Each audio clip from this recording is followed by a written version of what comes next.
Yeah, you've been around. You've been around. Yeah, exactly. Okay, great. Now, our program is going to go like this. The first part, we're going to talk about benchmarking.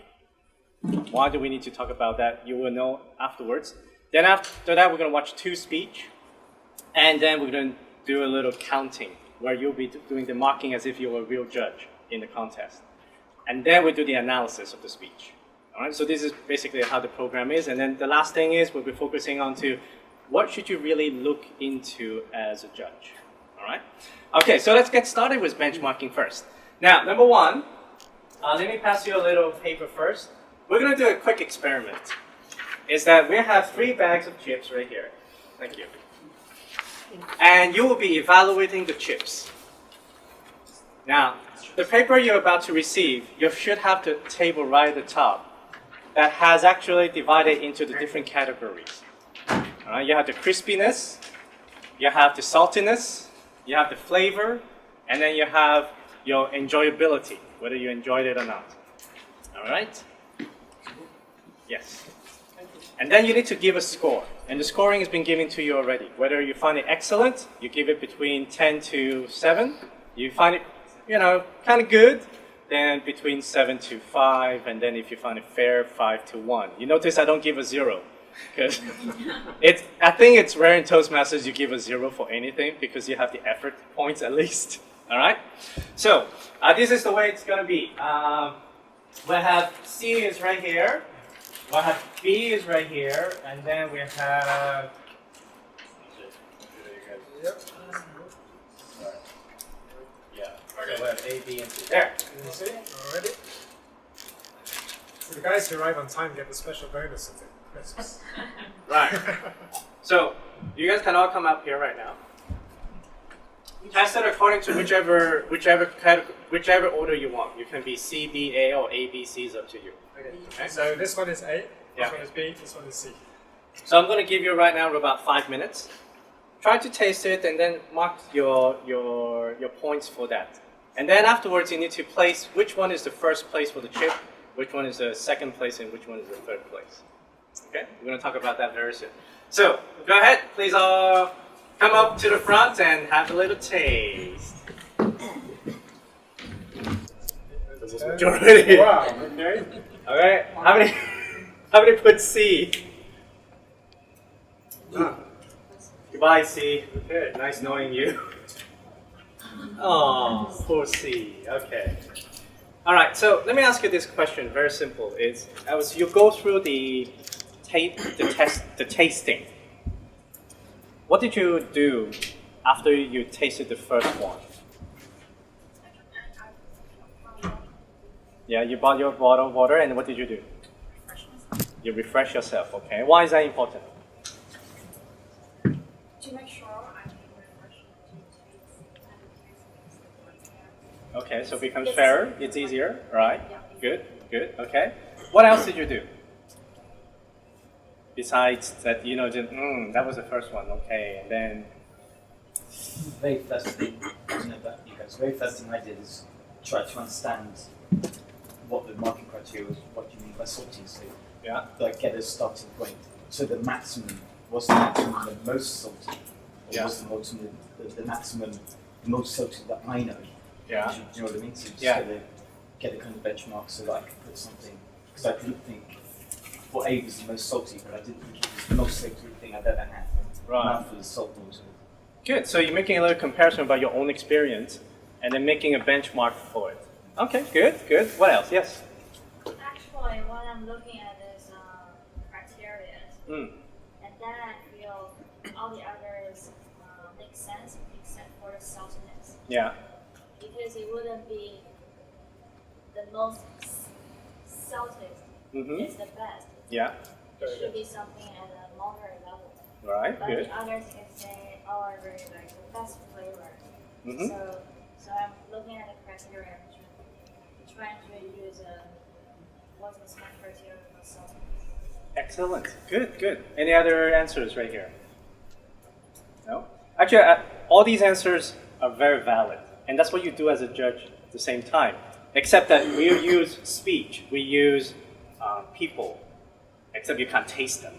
All right, you can't go, that was really flavorful. Let me see about that. Or maybe like, oh, yeah, too much salt. Maybe he's sweating too much. That could be one of the things.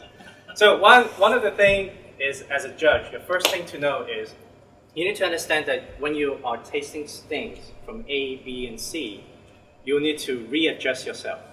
That's number one. So which is very good. You refresh your palate so that way it's clean and you have a fairer understanding.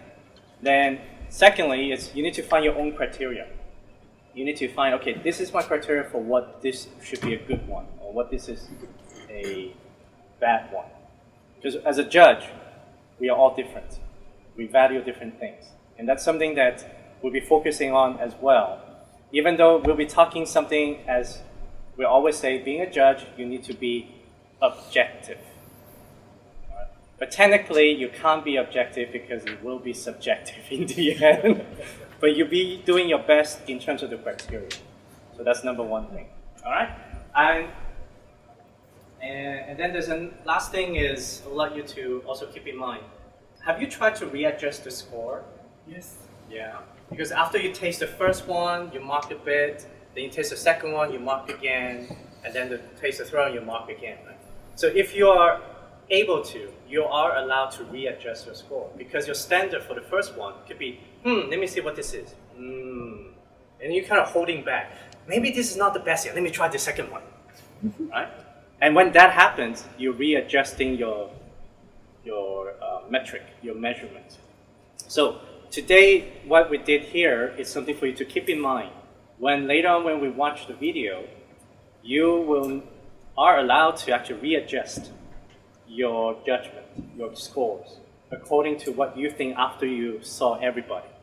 Okay? But here's the thing, here's the tricky part. You're comparing, but yet when you're watching one, you have to be trying to be just watching that one without comparing the others. So this is something, a task for you to do, okay? All right, now, so what I would like to do... That's a good point as well. I like what you said about this salty. It's not necessarily the most salty, which is the best. So it's finding what's at the right level. So say voice. If someone is quiet, you won't. But if they're too loud, you won't judge them well either. So it's finding that right balance. So it's not necessarily the highest. True. That's a very good point as well. That's a very good point to talk about. All right. So now that you are more or less ready to judge, we're going to go into the videos. But before that, let me explain also what's going to happen in the next section. And each of you, we're going to receive a judging ballot, just like a contest. All right. So please take a look at that, and making sure that you understand the criteria first. Okay, who has not seen one of these before? Who has just seen this for the first time? You guys in the middle? It's the first time. Everyone else has seen this at least once before. Maybe filled it in. Okay, we're going to go through because this is what we judge the speeches on. So we try not to judge the speeches, which one just gets the most laughter, which one is the saddest one, which one makes you cry the most. We try to look at the whole value of the speech. So I can borrow the... Okay, so let's look through very briefly, section by section. We'll see we have content, delivery, and language. It's a little bit like saltiness and flavor and best looking. For those of you who are good at maths, you'll see it all adds up to 100. And how much do we have for content? 50 points. So half of the speech is based on the content. You can see how well does the speech develop? How well is it organized? Does it make sense from the beginning to the middle to the end? Is there a good flow? Or is it just a jumble of stories or stand-up comedy jokes? It's just a series of jokes. Might make people laugh, but not high scoring in terms of speech development. Effectiveness, achievement of purpose, interest, and reception. So that means, did you fall asleep in the middle? Or did you make it to the end of the speech? If you are judging 9, 10 plus speeches, that's important. How well does the audience receive it? How well are you interested in it? So that means as well, does the speech talk to you? If it's a speech about nuclear physics or something very technical, something very irrelevant to you, mark it down, because the speaker should be speaking to the audience. The speech value, something different. How many speeches have you heard, Roberto, in your life? Toastmaster speeches? 500 plus? Probably. With so many speeches, something different. If it's the same over and over again, you can mark it down. But we want something that stands out, something different, or some way of saying the same thing in a different way. That's what we'll look at in the speeches. Physical. Appearance. Interesting. So are they dressed appropriately? How do they... We're not looking for makeup and flash suits and everything else, but is it appropriate to the setting? Body language. How do they use the body? Speaking area. Now this is an interesting one, because remember when the contest chair introduces the speech, they say the speaking area is from here over to here. So what happens if they step outside of the speaking area? They're not disqualified. You can mark them down in the speaking area position. So if we say speaking area is to here, and they run forward and start interacting with the audience, not disqualified, but marked down in terms of physical. Oh, you went down. Oh, thank you very much. Voice. So as we talked about, is it too loud? Is it too soft? Can you hear it? Are there different voices in the dialogue? Does the use of voice make sense? Again, it can be too much. If it's all comical, silly voices. But then if it's flat like a robot, that's the other end of the spectrum. So it's finding the right balance, like the right amount of saltiness in your voice. Manner. Does it look like their first speech on stage? Are they shaking a little bit? Are they overcoming their nerves? Do they believe that they belong on the stage? Are they owning the stage? So do you feel that power from them? That's something to think about as a speaker. Even if you are nervous, control it, and you will feel assured. And, oops, did I miss out the language? Never mind. Language. So language is the difficult one in some way. And I wonder personally, does this somehow kind of discriminate against second language speakers? You know, are we trying to judge on how polished your grammar is, or what's the real criteria? But again, it's appropriateness. Appropriate is the speech purpose and the audience.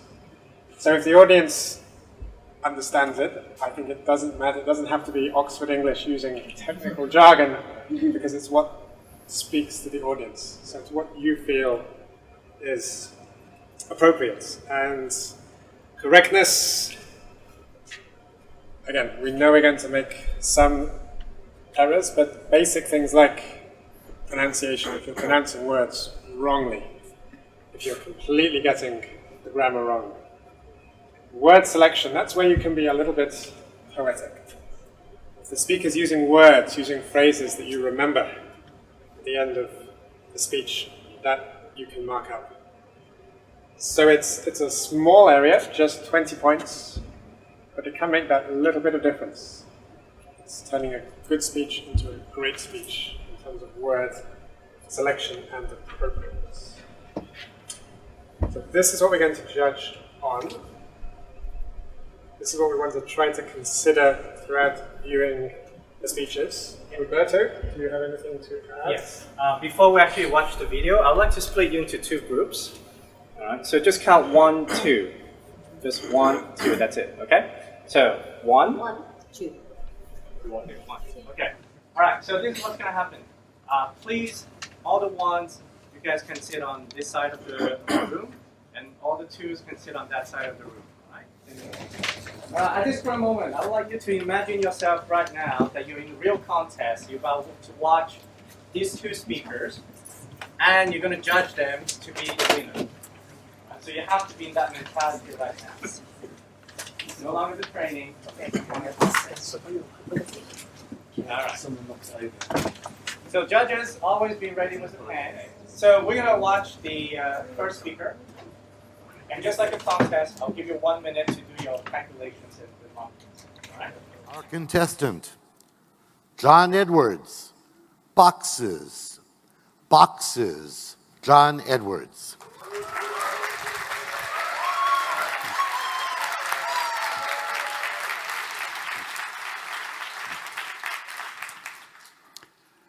I still surprise people when I tell them that I'm from the island of Jamaica. I usually get two responses. The first one is, "Hey, what happened to your dreadlocks?"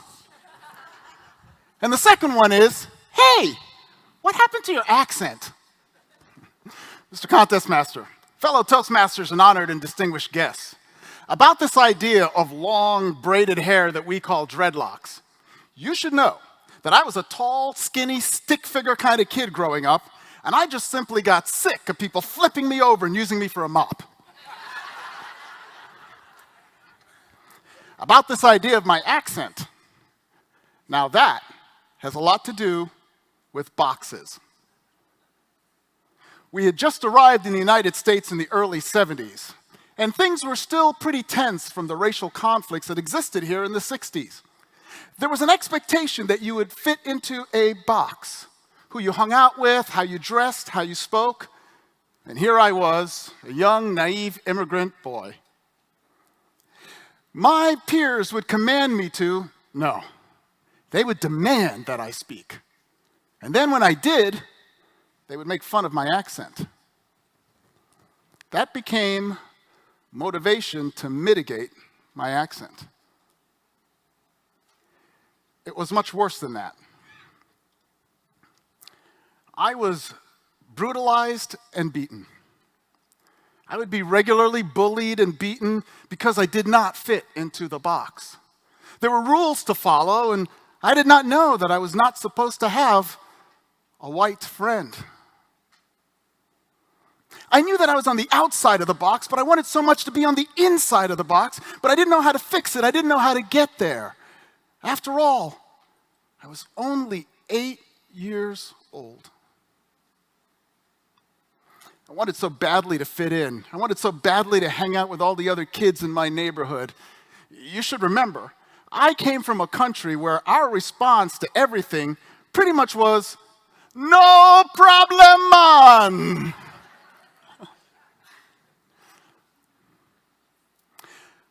I wonder what boxes you and I expect people to fit into today.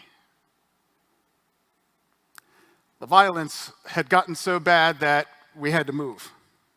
And we moved to a community that was much safer for me. I would go through high school, I would go through college. It was during this time that I would be determined I was not going to fit into anybody's box. I was going to be my own man, carve my own path, go my own way. In fact, when red polyester pants were no longer popular for men to wear, I was still wearing them. And when people were walking around with t-shirts that said, "I hate disco," me, I was still, "Staying alive, staying alive, ah, ah, ah, ah." And those big black platform shoes with the really thick heels, okay, that's where I drew the line. I was determined that I was not going to fit into anyone's box.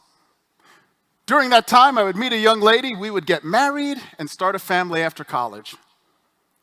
I recall on one occasion, our daughter was studying for a really, really big test. I came scurrying through the house on my way to get some things done, and as I took 2 steps past her, I came to a screeching halt. Did I just see what I thought I saw? I pivoted, and even though her back was turned to me, I could tell that yes, indeed, I did see what I thought I saw. In the left hand was her textbook.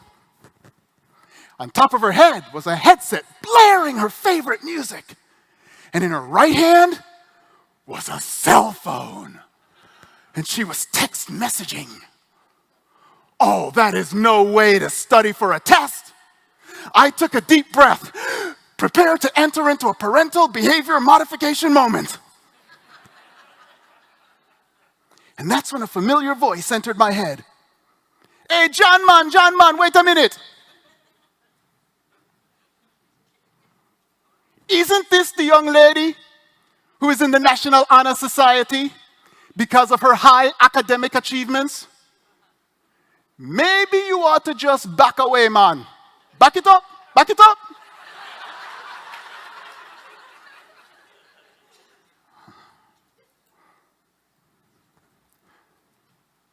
And that's when I realized that after all that time of being determined not to fit into anyone else's box, there I was, about to inadvertently cram my baby girl into my own box. I wonder if there are people that you and I are inadvertently cramming into boxes today. I'm glad I listened to that inner voice. That young lady would eventually go on and enter college on an academic scholarship. What you and I need to do is we need to learn how to de-box. And the secret to de-boxing exists all around us. As has been said once before, let me do a little experiment. Show of hands. How many of you either know a child or was once a child? Excellent! Then you know exactly what I'm talking about. Children are natural de-boxers. Children are naturally curious. Children are naturally inquisitive. Children naturally seek to understand. The secret to de-boxing is to be curious. This week, you'll have an opportunity to meet people from all over the world. Will you choose to be curious? Will you choose to seek to understand? Next month, the month after that, at work, at school, at home, will you choose to be curious? Will you choose to postpone judgment? Because when you do that, your curiosity will lead to caring, and your caring will lead to healing, and your healing, well, healing is something that never fits into a box. Mr. Contest Master.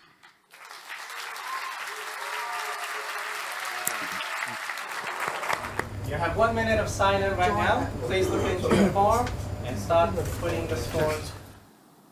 Tanya Eamon, the last words.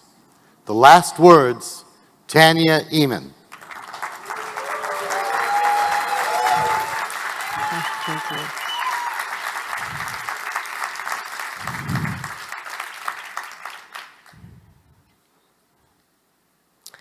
I could feel my 10-year-old heart breaking.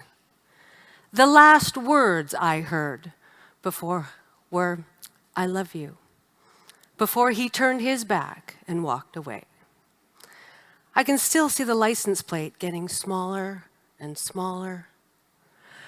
"Bye, Dad." That was the day I turned my back and walked away from love and started building the wall around my heart, brick by brick. When you build a wall around a broken heart, it just stays broken, locked up with all the pain. And the only way the pieces can be put back together and your heart made whole again is if you let love in. Mr. Toastmaster, fellow Toastmasters, and guests, that was the last thing I was about to do. I could see my grown-up reflection in the office window. Nice suit, check. Matching briefcase, check. Hair in a bun, ooh, pins too tight, check. People laughed when they saw the sign on my desk. No babies, no puppies, no proposals allowed on the premises. I had it made. I had built a wall around my heart, too strong to break and too high to climb. It was safe, except for one fatal flaw. The wall doesn't save you from pain, and neither do the pills they prescribe for philophobia, the fear of falling in love. Philophobia can make relationships a little tricky. It goes a little something like this.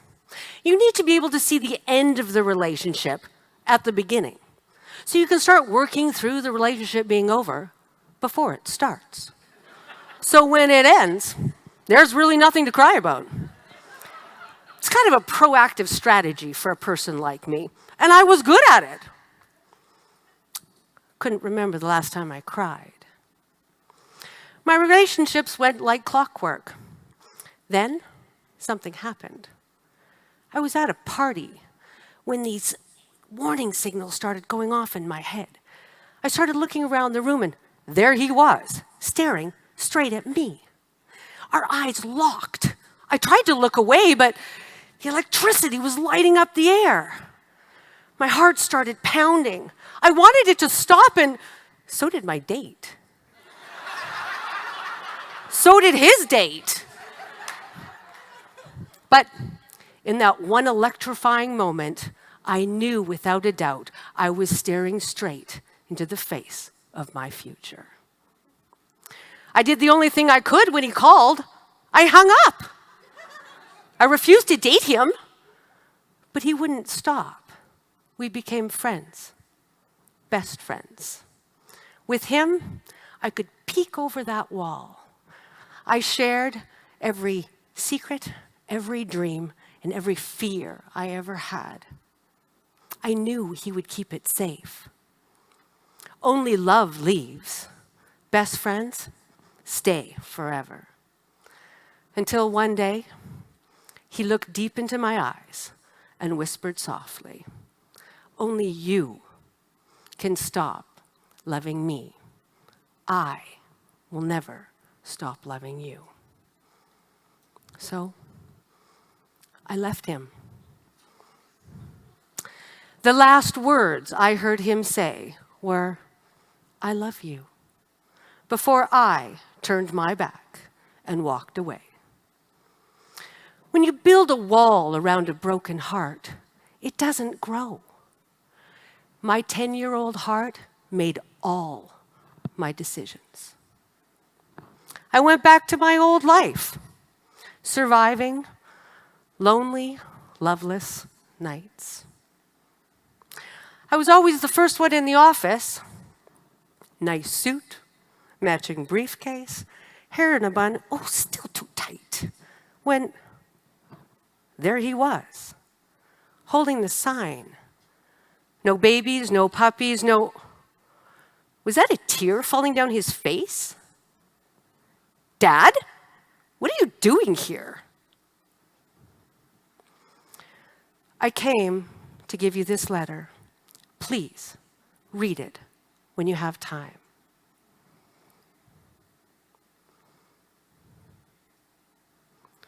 I never said a word, so he left. To my dear daughter, I'm sorry. I'd built a wall around my heart long before I left you. I thought it would keep my heart safe. I was wrong. My biggest regret is that I waited too long to let love in. I love you, Dad. I ran to the window. There he was on the sidewalk, looking up. He waved. I waved back. "Hi, Dad!" My 10-year-old heart had been running my life for far too long. With every wave, a brick came down and a little love was let in. When you break your wall down brick by brick, love will make your heart whole again, piece by piece. You just have to let love in. Now it's the kids who laugh at the sign. No babies, no puppies. They even gave it to the dog so he could chew the corner off it. My best friend and I, well, we finally said, "I do." And now every day, the last words I hear myself say are, "I love you."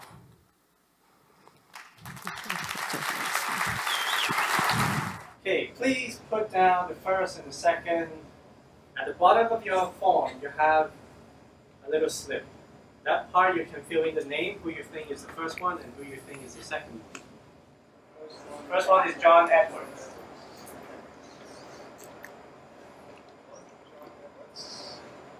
And then the second one is Tanya Newman.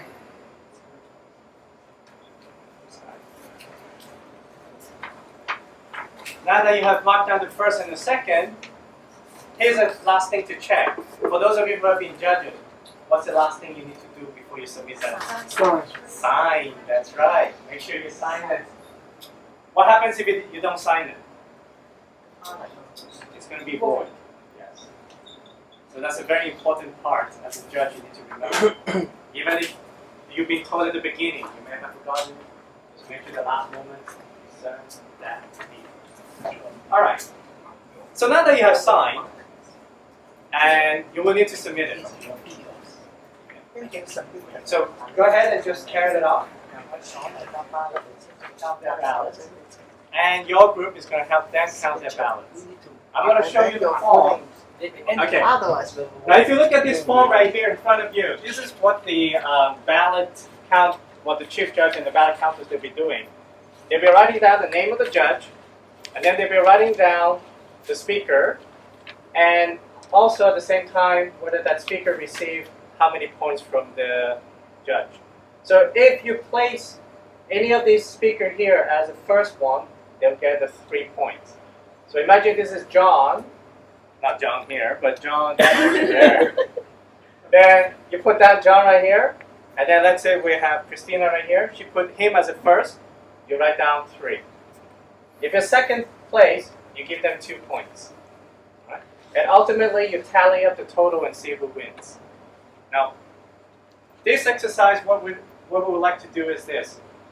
I would like you to see, because usually as a judge, if you don't do the ballot counter, you won't know what's happening in the back. So you just submit yours and that's it. And you look, let's wait for the result and see who actually wins. So today, you get the chance to actually look at how the ballot is being counted and experience whether when you place that person first, what's going to happen? Or that person as a second, what's going to happen? Okay? So I'm going to pass you top secret information we did not lose. Okay. You're going to receive an index card, so you guys can do a little counting. Tally up. All right? So here you go. You guys can assign an accountant here or whoever is good at counting. And accounting. Now, yeah. So see whether you guys can help each other to tabulate the judging and the counting the ballots. Now, I guess it's also my fault I didn't ask you to print your name. But at the same time, now that you have learned if it's voided, what would happen? Okay, so on this side, how many would officially be voided during the counting process? 3. We only counted 3. So you 5 were voided, right? Yeah. Out of 8 judges, 5 were voided. So that means based on those 3, we get the results. So what is the result based on those 3? Based on the 3, the first one is Tanya. Tanya. Yeah, Still the Tanya. second one is John. Okay. All right. Very good. And what about if we count it all together? What happens? the same result. Same result. Okay. So sometimes you may not make a difference. But it's scary though. I mean, if you have so many voided, it could make a difference between first and second, right? What about this side? For us, we have 10 judges. 2 of them were voided. Okay. Winners, John. Winner's John. Oh, wow. Okay. And then...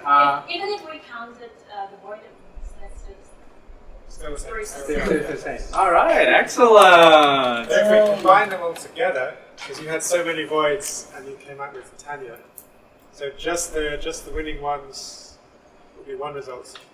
Maybe John would win if it was just the real ones. Yeah. But if it was all of them, sounds like Tanya would win. Yeah, exactly. So the result is completely different just because he didn't write the name on the ballot. So always remember that point. Okay, good. Now it's actually, it's very ideal. It's that one group wanted Tanya to win. One group had John to win. Okay, so now let's battle that out and let's analyze right now. Okay, excellent.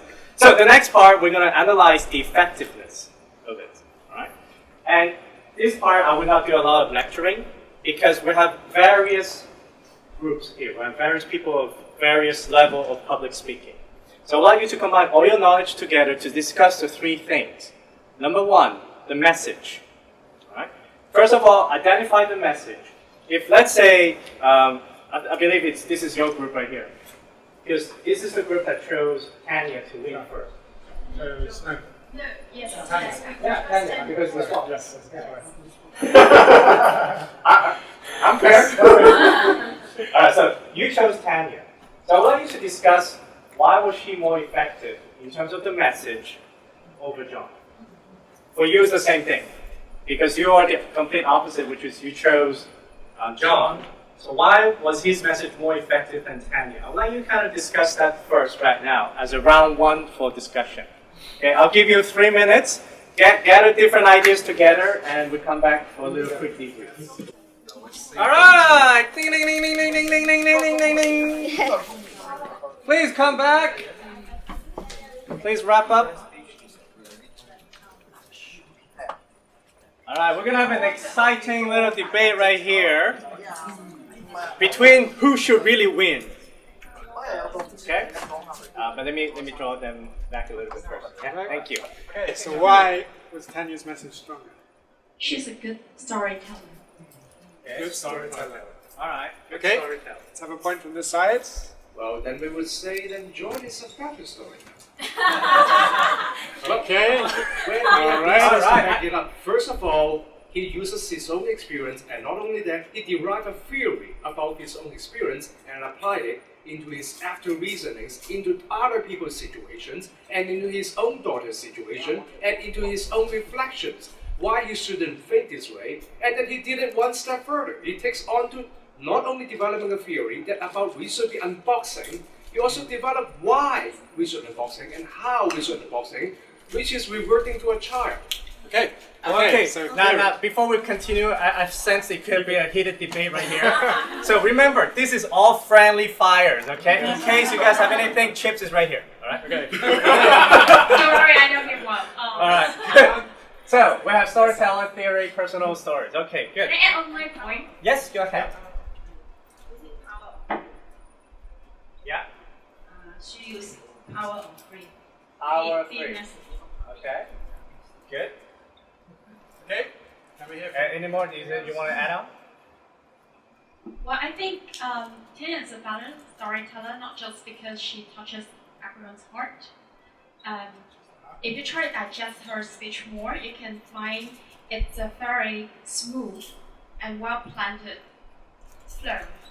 Not only that, she used, okay, that's another new point, that used very, each of her body language, macro one or small one, Yeah. is with a precise purpose, including the stage, the utilization of stage. Okay, Very good. so we lead on to body language, all right. Okay. John So Campbell. was John. I can't help but admire how he just used, he basically turned himself into the picture of his own speech. There was the amount of body language he uses. He trembles when he imagines his childhood's tremors. And then he basically painted the box in front of you and paint everything about his thinking and his daughter and the injustice he suffered while he was a child in front of you. And then not only that, in terms of storytelling, maybe didn't use the rules of 3, but we can say he used the rules of 5. He used a progression system to develop smoothly from his own experience into theory, into his daughter, and back to a better theory again. He basically evolves himself in the cycle in the same amount of speech. He evolves twice in the short period of 6 minutes. Wow. Imagine an ecosystem, then they develop an organism in Okay, we twice within 6 minutes. Great. Excellent.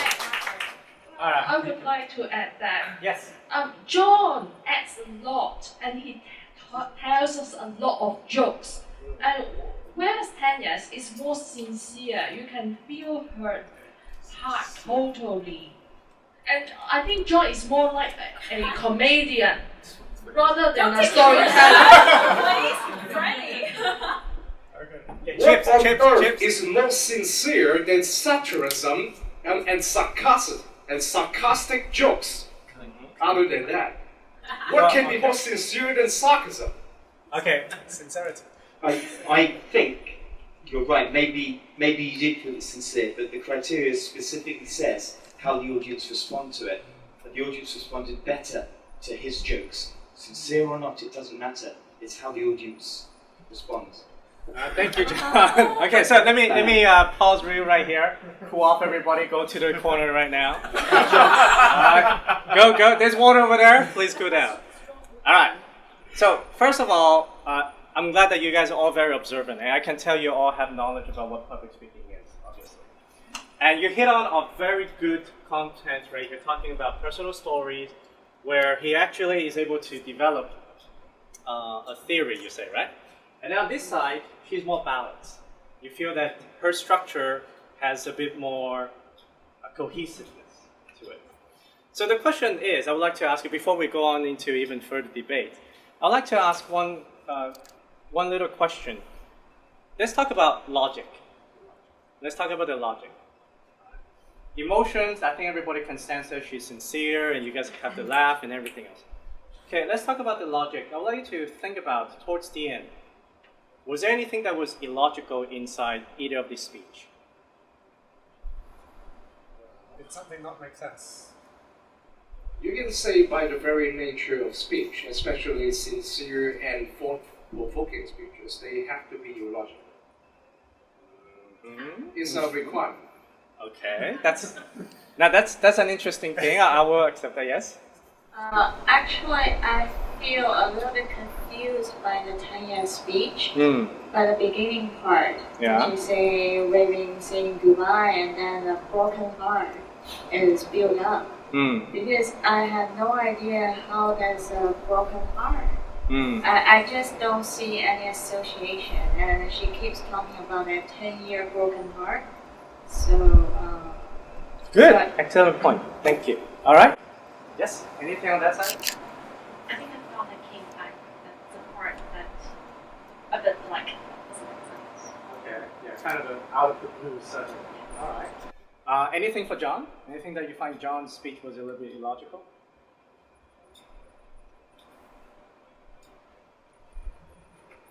This is the advanced tip. At some point, maybe. Yeah, there's some, isn't it? Okay, good. But after all, I think the speech itself is not as cohesive as in my personal point of view, because it's quite. He's actually shared quite a few things in his life that they aren't really connected to me, especially as a counselor. I don't see how it developed towards the end to the daughter. I would like him to explain more. Yeah. Yes, you have one more? For John, I think it's not whether, I don't think his stories are individually logical, but I do think that the combination of them doesn't make too much sense for me. Because from the beginning, he talked about don't live in the box provided by other, and then when he talked about doctor, it becomes curiosity, and then finally becomes something like the boxing. For me, there are three different things, and I don't know why they could put that all together to form a speech. Sure. And actually, I don't know what he wants to deliver to me. Okay. Well, that to me makes perfect sense, but I'll leave that later. Okay, maybe dinner time we can have more discussion on this. I want to talk about that because I actually admire her approach to try to leave a cliffhanger right at the beginning of the speech to make everyone curious about what happened. But the thing is, I think she screwed it up. In which way? She made the cliffhanger too stiff that people are not having a steady grip on what was actually happening. And therefore we could not develop the proper curiosity to invest into her story. If she just mentioned in the beginning, it was maybe something after an argument with her father. Her father leaves home. or some other emotionally traumatic event for a 10-year-old girl. All right, fair enough. Very If good. that happened, then we would know what was exactly the cliffhanger. I would like to actually discuss both sides of speech, actually. It's technically, once we think about it, if you remember Project 10 in the manual, which is all about inspiring others, which is appealing to the audience logic and emotions. Now, first of all, we always choose things by emotions anyway, most of the time. Yes. And so, yeah, exactly, right? So, oh, did I say my side already? No. All right. 3 minutes, okay. So, right now what I would like to talk about, and there's one thing that I find in terms of John's speech, which is what I echo with what Lawrence was talking about. Towards the end, he mentioned about curiosity. My question would be, he never used curiosity to get out of his own box.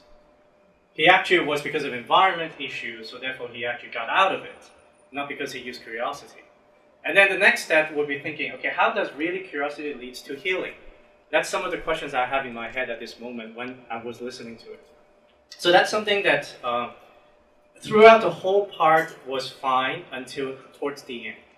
Now for Tanya, in all honesty, I have to say, I was also lost right there at that moment. Bye, Dad. She really wasn't really getting into that part that says, okay, he's actually leaving home. He never comes back. If she added that one sentence there, I think it would have made sense.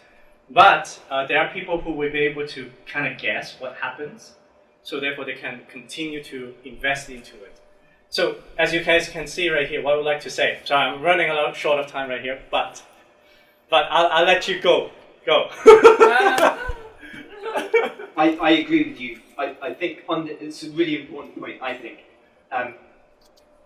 Yes, she was emotional, but with him, I felt he got rapport with the audience much quicker. Mm-hmm. If she had got rapport, then I would have forgotten what she was talking about, walking away from her dad, and I'd have just believed her. She may have been a bit genuine later on, but she didn't get the rapport as quickly. Mm-hmm. So I think that was an important point. If she got it quicker, then we would have lost it. But that's just my opinion. No, that's fine. Actually, today, the whole point of this whole exercise is to get everybody's different opinion. And I would like you to see that everybody would actually feel different things, that they value different things very, very differently. One is more on maybe more emotional side, more on logical side. So there are different aspects right here. So we're all on the same team. Okay, just want to make sure that no one gets hurt. Just want to make sure that, okay. And two, if you're interested to know, if I ask you right now, out of these two, which one would have made it top 3 in the semifinals? Well, you already got the answer. We would say John and you would say Tanya. Yeah, exactly. You would say John and Tanya. Now, remember, here's one thing that I didn't show you. The other 8 contestants. I only show you 2, right? But the thing is, I do feel also disappointed as well because John didn't make it to the top 3. There was another speech, but that speech was more appealing to the fear. So if you think about it, here's the question. The message, one is about love. One is about being yourself, not following other people. And one is about overcoming fear. Which of these message would have more value to people? Love could be one, yes. Any more? Fear. Yeah. Yourself sounds Yourself? Yeah. Yourself sounds very good. Yeah. So therefore, here's the thing that when judges are looking for something, in terms of the message, what value does it bring you? This is the question. Sometimes they are both, I mean, we can very well, in terms of identifying all the skills that they need. I think all of you have that in you. The ultimate question is to ask, what is the value? Which one do you value the most as a judge? So this part I would like to leave that to you then. Yes. We will actually need to skip that part, unfortunately, because it's almost 9 o'clock. So to give some time to answers, we are going to give you a little bit of homework to think about. Okay. Rather than going through it. Homework to think about.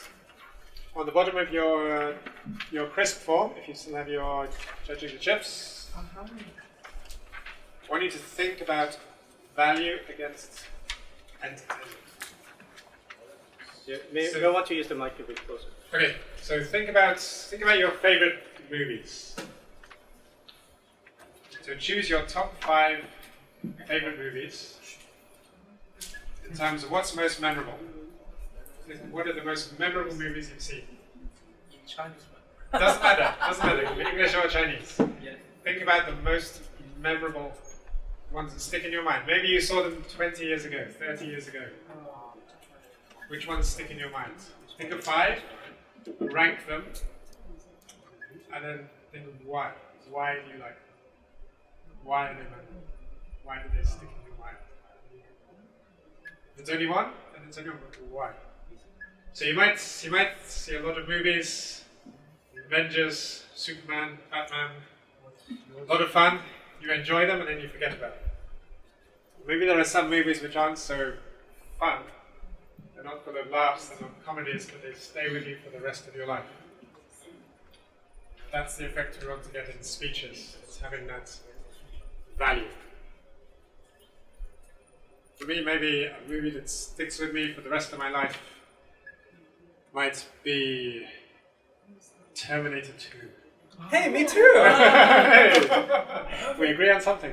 Not that we disagree. Because it has the message about sacrifice. You guys are too young to see it, because you're probably not even old enough. It's like an 18 movie, so never mind. But it has a message, but it also has entertainment. It's fun to watch. It has the message that sticks with it. So if you can think about it with your speech, it's not just jokes, being sarcastic, getting a laugh from the audience, having something they can take away with it as well. So that's some homework for you to do, and then we're going to hand over. Are we going to hand over? Yes. Final word about it before we hand over to Manson?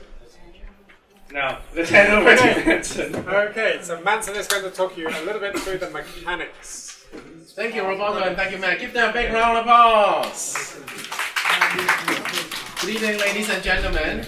I'm Manson Chow, the Divisional Director, and as I came into the room, I saw that a lot of you are actually familiar faces to me. And I'm so comfortable now because I am talking about something very complicated, but I'm sure for you as a very diligent and passionate Toastmasters, I'm sure you'll be able to handle what I'm going to tell you. But before that, I would love to ask you if any one of you is going to host your own club or area or division contest in the upcoming few months. Could you please raise your hand so that I can... Great. We have that side, gentleman, and also a lady here. What about Vanessa is hosting, and Kiki definitely as the area director. So others, you came here because you want to know how to make a brilliant speech and getting to know more about the judging career, right? But I'm sure the upcoming 10 minutes or 15 minutes will give you a briefer, more comprehensive idea as to how, actually, as an organizer of a speech contest, can do better in the future. And I've actually delivered this presentation 6 months ago in September when we had the District 89 Contest Workshop in Baptist University.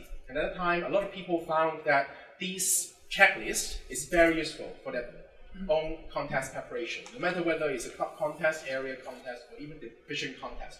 So I would love to walk you through this checklist and to give you a glimpse of how you can use this checklist to host your own speech contest. Sometimes you will feel speech contest is very complicated and very challenging stuff for you to deal with because it concerns with a lot of different people and different groups. But I can assure you with this checklist, you will have an even better, more easy journey in your preparation. So, in the beginning part of this checklist, you'll see everyone has got one sheet, right? We need to first define, this is an Excel checklist, so that after this presentation, you'll be able to receive this through the District 89 website. And you can download it using the Excel file and then input your information in it. So just put in your shoes that you are now using this Excel file. First of all, you need to first define if a contest is going to be the club level, area, division level contest, and this is the English or Mandarin speech contest. And in the upcoming spring contest, District 89 is going to host 3 speech contests, and I'm sure you're all familiar with it. So, in the Excel file, you want to put the information over here.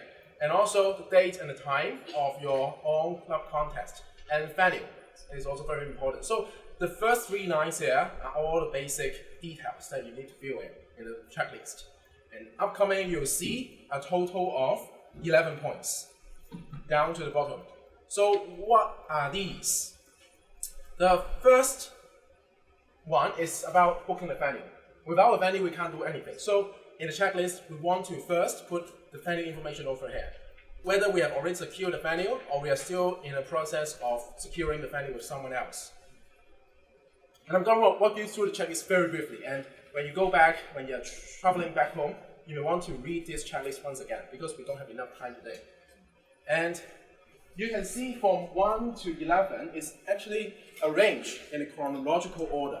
That means when you're preparing for a speech contest, you can just follow the outline, follow the sequence here. Because the first one is concerning about the securing the venue and also promoting your contest for a flyer. And upcoming, the 3, 4, and 5th points are about all the human resources, manpower in the speech contest. Because as you can see in the header, we have contestants, we have judges, and we also have facilitators. And these 3 kind of people are the most important people in the speech contest. So, below 5th point, we see some logistic areas, which are agendas, certificate, and also stationery under logistics. 6, 7, and 8, the common points about these 3 points is that they are all printed materials. They are all to be produced by you with your computer and also to be printed from your office or your printing shops. 6 and 7 are those materials that need to first to be edited and also information has to be given to the agenda and also the certificate before you print it out. And as for the 8th point, these are all the forms or other material that you can find in the TI website. You can automatically download all the forms and print it out right away without any addition. And the 9th, 10th, and 11th points are all those on-site points that you should take care of. And I've incorporated some points that have been given by the contest advisor, Secretary Seat, and also Kenneth Lau.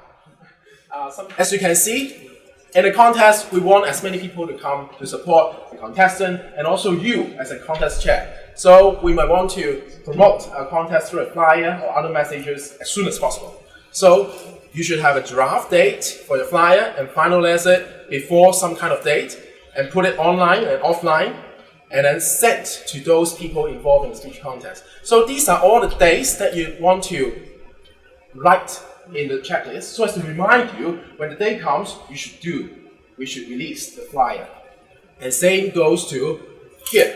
As you can see, the 3rd point, contestants, we can see over here, confirmed, remind, final, and reporting time. What does it mean? Confirmed means now you confirm this person, number 1, is going to take part in the speech contest. So you write down a date as to when you confirm with him whether he will take part in the speech contest.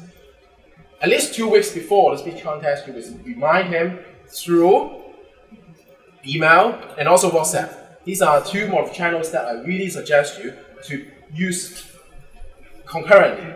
Not only email, but also WhatsApp. And do make sure when you announce, when you remind that contestants, make sure they reply to you.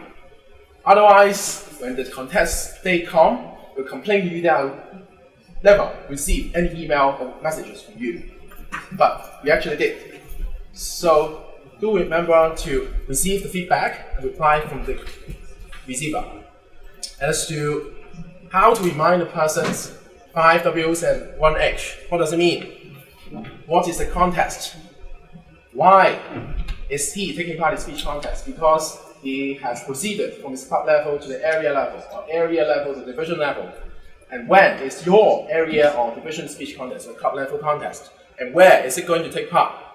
Better incorporate a map for that contestant. how I'm going to take part in the speech contest. I said, before the speech contest, I must fill in a form, the eligibility form, and also make sure the speech is in accordance with the rule. So in this Excel file, you may want to put down all the details. For example, first of all, their club, and also their name. And here, you should mark down the speech title. Moving on, we have another important person in our contest, which are judges. How many judges do we need in a club level contest? 5, right. How many people do we need in an area contest? 5 as well, right. And how many in a division contest? 7, right. You can take a look at here. Do remember to always take a look at your rule book for the details. And I want to show you, when finding a judge, you can see a contestant here. For example, he belongs to 2 clubs. One club is called HKUASA, another club is CSC. And when I'm finding a judge, I found someone called Manson Chow, the first one.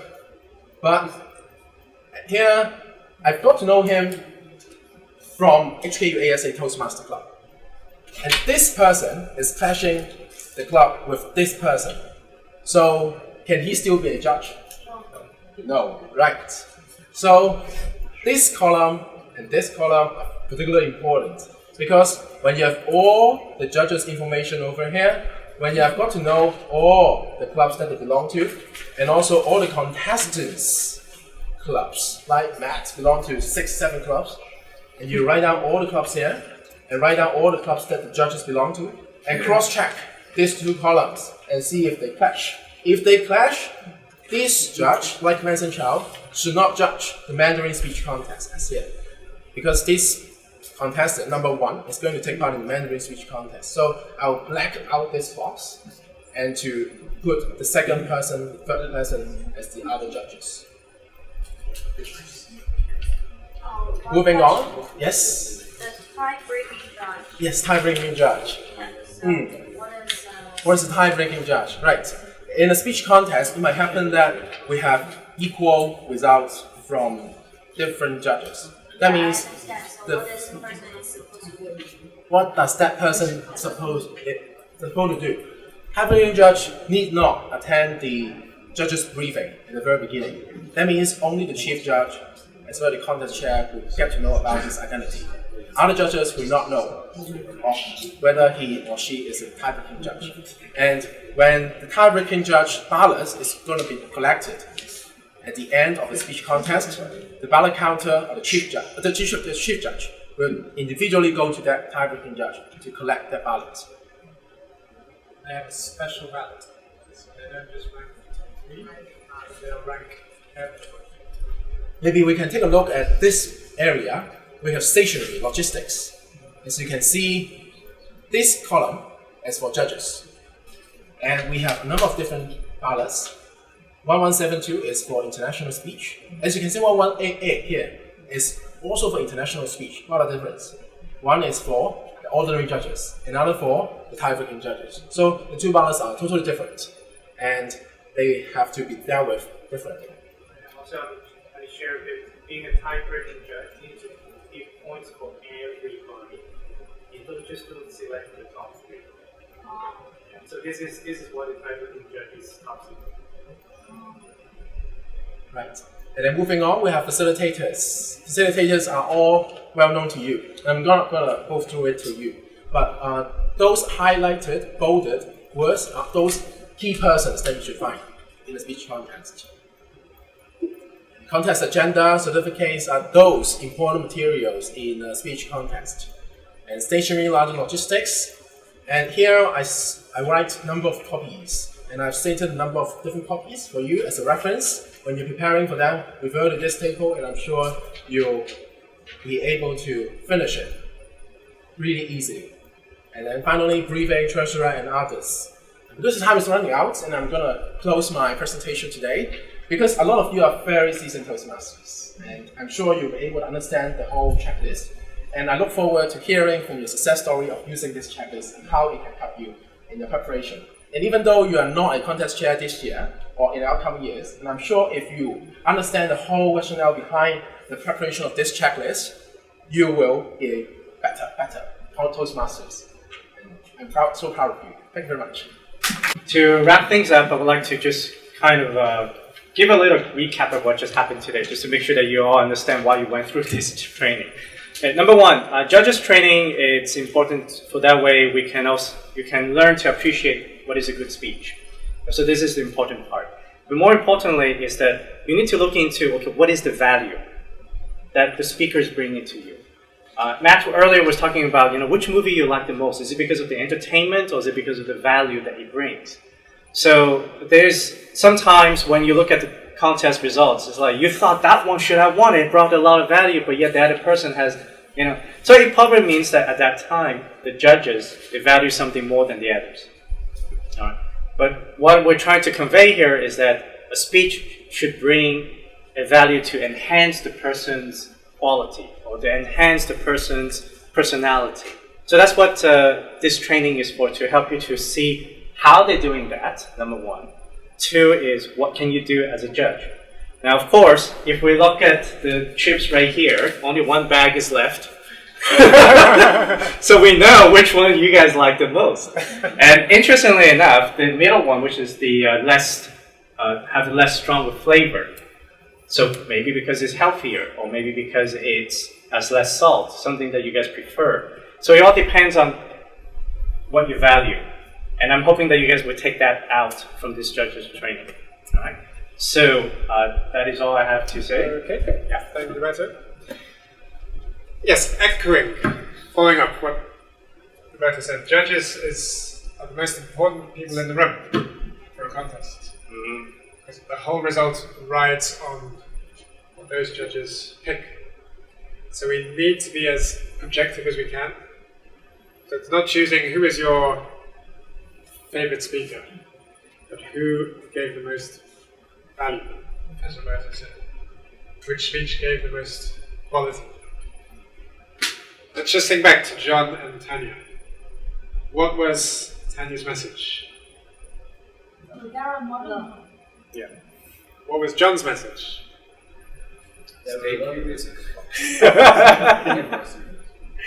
Okay, so neither of them was a perfect speech. If it was a perfect speech, you'd be able to instantly say, yes, the message for Tanya was, let love in. The message for John was, yeah, step out of the box. Step out of the box, perhaps, or don't be curious, or don't judge people, or that's it, it's a little bit confused. So maybe that's why Tanya won in the end, because her message was clear. That's something to think about if you're a speaker as well. What's your message? Can someone identify your message like that in your speech? So think about that as a speaker, think about that as a judge. Maybe you like John because he has a cool name. But maybe Tanya had a more quality speech. So it's trying to get rid of those favorites. Judge the speech on the quality, be as objective as you can. And that's how we can create the best result at our club, at our area, at our division, at our district. So we can choose who truly was the best speaker, not the one with the coolest name. Okay, thank you so much for attending tonight. Hope you enjoyed the crisps. Take a lot away with you. And we will see you at all of your contests. Thank you very much. Thank you.